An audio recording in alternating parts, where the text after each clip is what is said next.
Hello, real progressives. Rocco Million here. Today I want to explain gun violence and drug addiction real quick because I've tried to do this in the past and I always forget to put things in, and so this time I'm going to try and do a better job and do it real quick. When we're talking about drug addiction and gun violence, these things go hand in hand.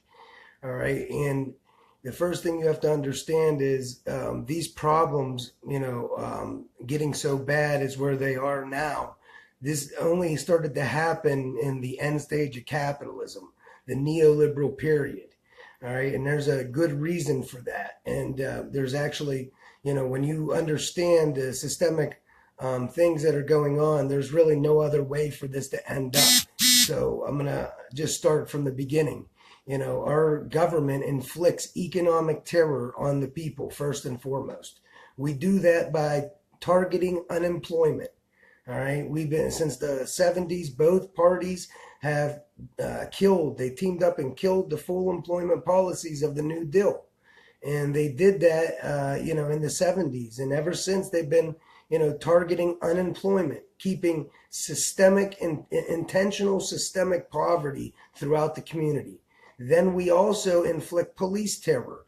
Okay, we criminalize nature and peaceful behavior.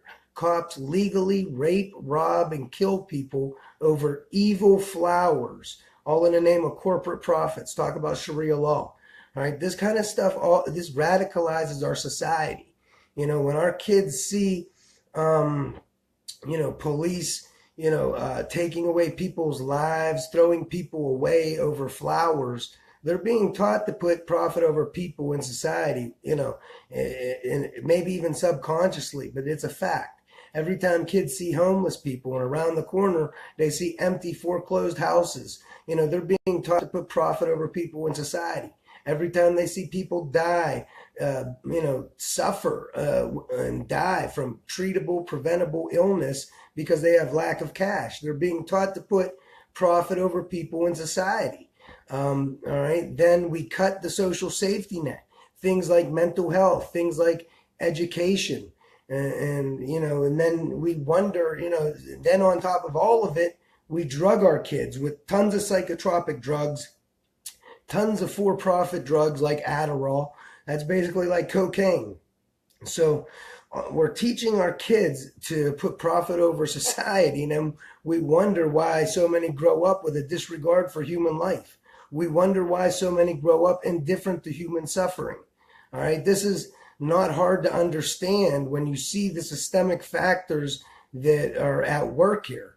All right, we target unemployment. First of all, we inflict economic terror on society by targeting unemployment. All right, that's systemic intentional poverty. Then we inflict police terror. Cops legally rape, rob, and kill people over evil flowers. All right, to qualify the statement real quick, people get raped, medically raped every day by cops looking for weed. All right, this girl in my town was taken to the hospital and poked and probed, legally raped for over 5 hours looking for weed. They never found anything. They knew after 20 minutes the girl didn't have anything. They were trying to torture her, but it was completely legal because they thought she had weed. Cops can use civil defense or civil asset forfeiture laws and take your house, seize your bank accounts without even charging you with a crime. So cops rob you legally. All right, and cops kill people on weed warrants all the time. So legally, cops rape, rob, and kill people. All right, and again, we inflict economic terror by, targeting unemployment. That's intentional systemic poverty. So all this stuff teaches our kids to put profit over people in society. And then we cut the social safety net. We privatize the public space and deregulate everything. That's the neoliberal way. We starve the economy of federal spending, public spending, and force everyone into copious amounts of private debt. All right. And we live a precarious existence. We keep labor insecure. All right. And so that people are, more likely to put up with discriminatory work practices. The people are more likely to put up with, horrible living conditions, working conditions, everything. And it brings down our quality of life. We call it the gig economy or the Uberization of our economy. We target unemployment, guys. This is why gun violence and drug addiction is happening. All right. When you beat a dog every day and feed it gunpowder every day, that dog's going to be crazy. And it's not the dog's fault. It's the systemic factors that dog was forced to live under. So the same goes for society. When we're inflicting economic and police terror on society, when we teach our kids to put profit over people in society, when we treat our people like enemy combatants, we can't be surprised when they start to respond like insurgents. It's just common sense. So we could destroy every single gun in existence today.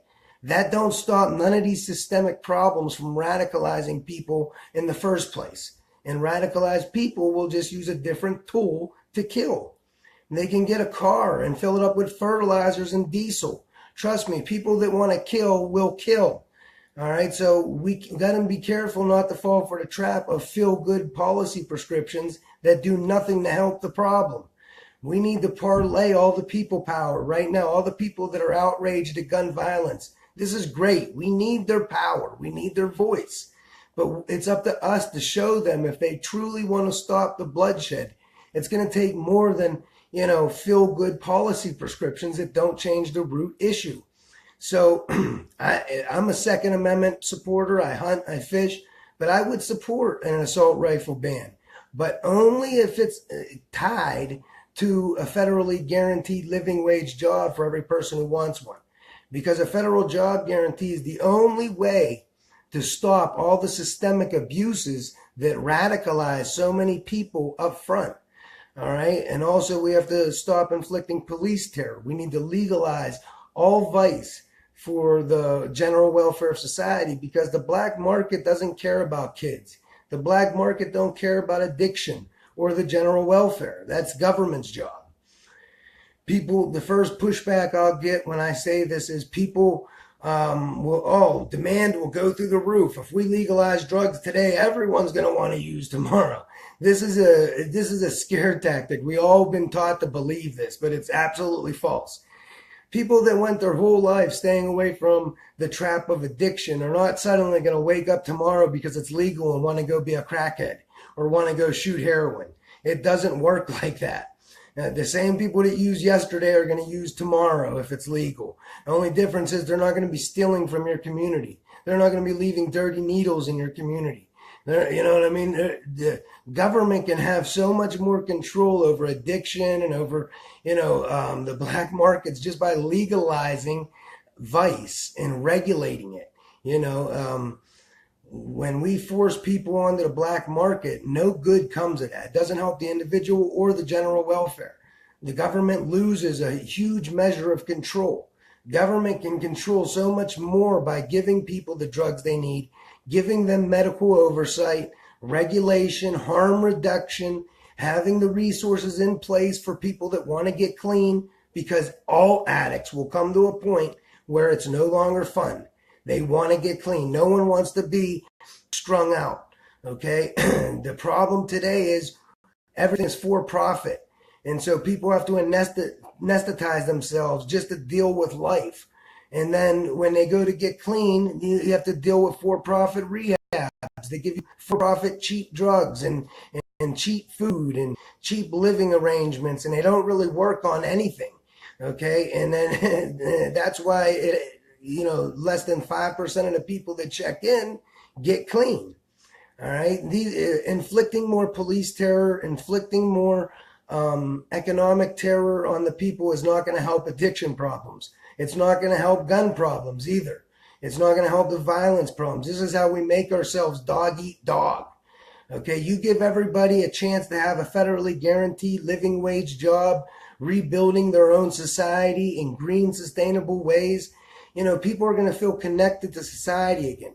People are going to have hope for the future. They're able to get good job skills and eventually go make more money in the private sector.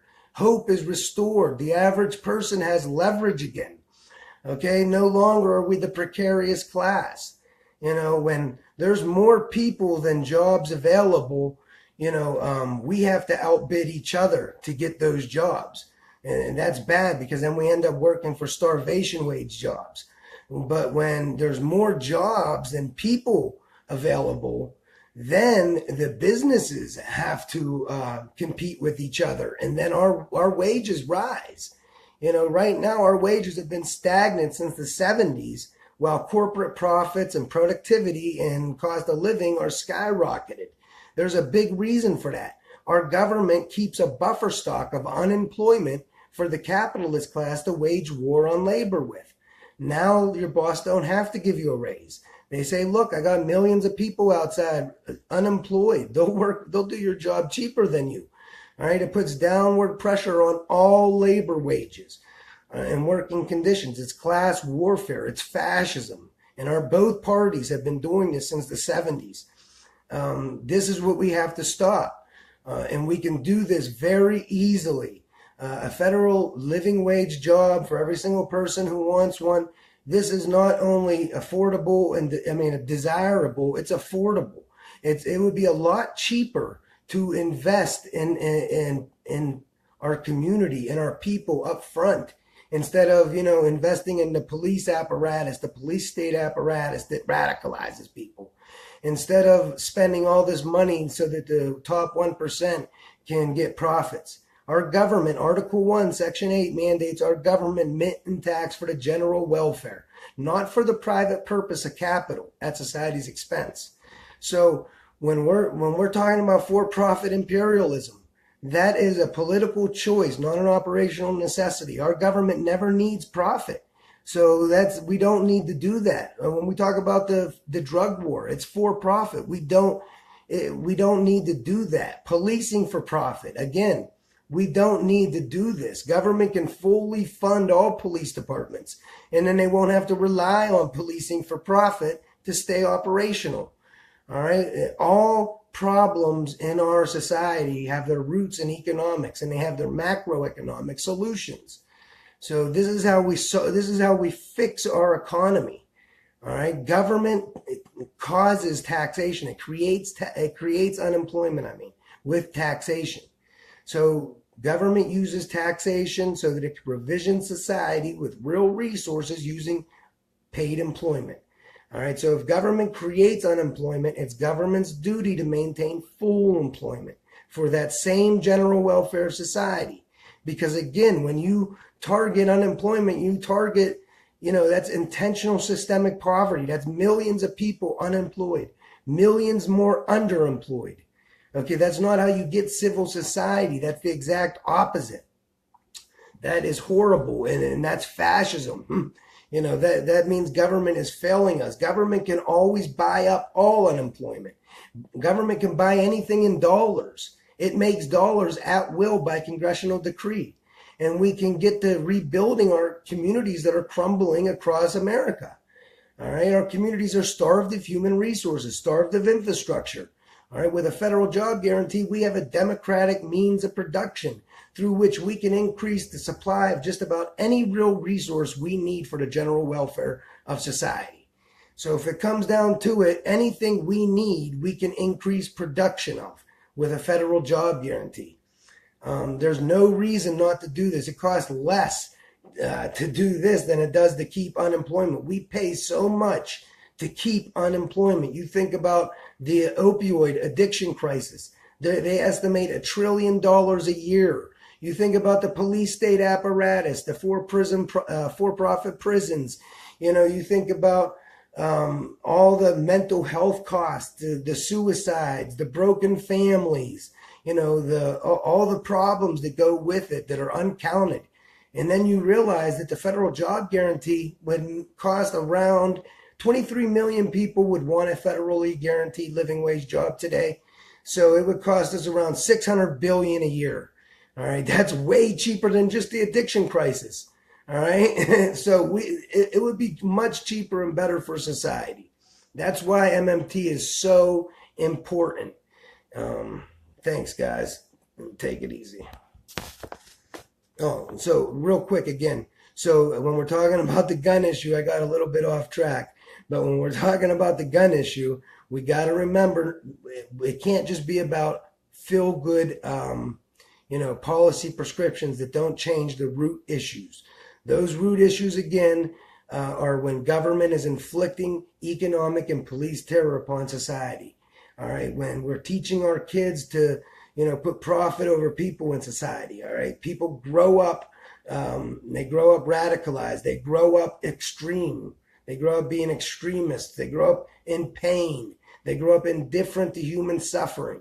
Even the people that don't flip out and go nuts. I mean, the regular people, we all have to look the other way. When that girl was raped in Newcastle by the police, medically raped, everyone in my town had to make an excuse. They had to, rationalize what had happened so that they could deal with it, so that they could sleep easy. So they said, oh, well, that girl she's probably a troublemaker, or she was doing something she wasn't supposed to do. But they don't realize, if that would have happened to their daughter, if a cop pulls over their daughter and maybe he finds her attractive. So he says, you know what? I suspect you got weed. And then next thing you know, she's in the hospital spread eagle with him making jokes between her legs. Okay, because that happens every day. But people don't care until it happens to them. All right, so these are the root issues. This radicalizes people. So we need a federally guaranteed living wage job. That knocks everything off the table. It stops addiction issues. It stops gun violence, all violence issues. Not completely, but it drastically reduces this stuff. So that's what it's all about. I would support a assault weapon ban, but only if it's tied to the federal job guarantee. Because we have to stop the systemic issues that radicalize so many to begin with. Don't focus so much on the tools that so many people go nuts with. Focus instead why so many people are going nuts to begin with. There's a problem. Again, we inflict economic terror by targeting unemployment. That's systemic intentional poverty. We inflict police terror by criminalizing nature and peaceful behavior. Cops legally rape, rob, and kill people over evil flowers. All right, we teach our kids from birth to put profit over people in society. And then we drug them. We drug our kids with all these psychotropic drugs and for-profit drugs. Things like Adderall, which is basically like cocaine. All right, under these conditions, it's very easy to understand why so many grow up with a disregard for human life, why so many grow up indifferent to human suffering. Okay, so thank guys, that's what we got to focus on. We got to use the people's power right now, the people's outrage with the gun violence issue, and parlay that into a federal job guarantee. Okay, because that's the only way we stop the root problem of violence in our country. Thanks, guys.